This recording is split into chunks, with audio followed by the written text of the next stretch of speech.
Prečo kyjevskí neonacisti tak túžia získať späť Donbas, ktorý je im úplne cudzí?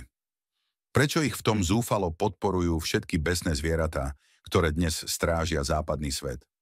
Od polomrtvého psa Bidena až po bezvýznamných trpaslíkov stojacich pri smradlavom korite v tzv. Pobalti? Dôvod je banálny. Potrebujú peniaze. Prázdna pokladnica neonacistického štátu sa sama od seba nenaplní. Jeho mecenáši to veľmi dobre chápu. Ich cieľom nie je prospech nešťastného ukrajinského ľudu, o ktorý sa nikdy nestarali. Prístup k nerastným surovinám je to, čo môže kompenzovať toky nenávratných peňazí, ktoré sa nám topia priamo pred očami v procese nekonečného rozkrádania kyjevskou skorumpovanou spodinou. Čo robiť? Musíme nájsť zdroj. A ten sa už našiel. Zamyslite sa. Podľa otvorených zdrojov sa celková hodnota ukrajinských nerastných zdrojov odhaduje na takmer 14,8 bilióna dolárov.